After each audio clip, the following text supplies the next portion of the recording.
ঘুষ কেলেঙ্কারির অভিযোগে বড় সড় অভিযানে নামল কেন্দ্রীয় গোয়েন্দা সংস্থা সিবিআই। বৃহস্পতিবার শিলিগুড়ির বর্ধমান রোড থেকে মোটা টাকা ঘুষ নেওয়ার সময় মিলিটারি ইঞ্জিনিয়ার সার্ভিসের এক আধিকারিককে হাতে নাতে ধরে ফেলে সিবিআই।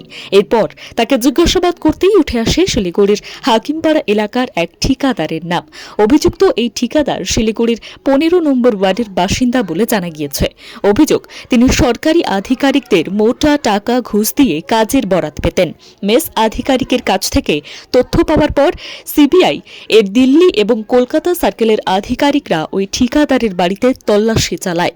প্রায় 10.5 ঘন্টা ম্যারাথন জিজ্ঞাসাবাদের পর সিবিআই শুক্রবার ভোরে ঠিকাদার অসীম কুণ্ডুকে আটক করে। সূত্রের খবর, অসীম কুণ্ডুর সঙ্গে এই চক্রে জড়িত রয়েছেন আরও অনেকে। তার মধ্যে অন্যতম ললিত ঘোষাল, যিনি অসীমের ব্যবসায়িক অংশীদার বলে জানা গিয়েছে। অভিযানের পর অসীম কুণ্ডুকে সরাসরি উত্তরকন্যার পাশে NH-পেসের বাংলোয় নিয়ে যাওয়া হয়। তা নিয়ে যায় সিবিআই।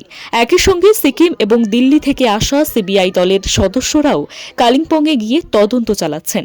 এদিকে মেসের কোষাধ্যক্ষ মিথিলেশ কুমারও এই দুর্নীতিতে জড়িত ছিল বলেই উঠে এসেছে তথ্য। বদলির আগে তিনি বরাত পাইয়ে দেওয়ার নামে প্রায় 5 লক্ষ টাকা ঘুষ নেন বলে অভিযোগ। টাকা লেনদেনের সময়ই তাকে হাতে নাতে ধরে ফেলে সিবিআই। তদন্তে ললিত ঘোষালের আর্থিক লেনদেন নিয়েও খোঁজ নেওয়া হচ্ছে। অপরাধে সরাসরি যুক্ত থাকার অভিযোগে আপাতত গ্রেফতার করা হয়েছে মেস কোষাধ্যক্ষ মিথিলেশ কুমার এবং ঠিকাদার অসীম কুণ্ডুকে। তদন্ত চলছে, আরও কেউ জড়িত আছে কিনা তা খতিয়ে দেখছে CBI. Bureau report, timeless depiction news.